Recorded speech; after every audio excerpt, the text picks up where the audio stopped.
CNN's John Harwood doesn't understand how Republicans in Congress have disagreed with Democrats in their extreme positions all these years and don't support the party's current plan to reform the country and send it over the fiscal cliff. But because investing in infrastructure involves so much government spending, Republicans in Congress have been inactive even as Trump has paid lip service to the big program. Harwood chirped. President Joe Biden asked a handful of Republican senators to commit to his plan to dramatically increase investment in U.S. infrastructure funded by taxes on corporations or wealthy individuals.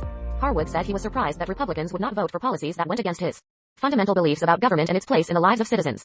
Harwood also complained that President Joe Biden's so-called infrastructure plan has no bipartisan support. Harwood can't understand why anyone would object to the federal government further intruding on people's lives to fix transit facilities and build new asphalt. 6 Capitol Hill has staged a riot, complaining that Senate Republicans don't want to spend the next few years pretending this is the worst event in history. Harwood, having been in the business for decades, doesn't seem to understand that there are two major political parties with different agendas.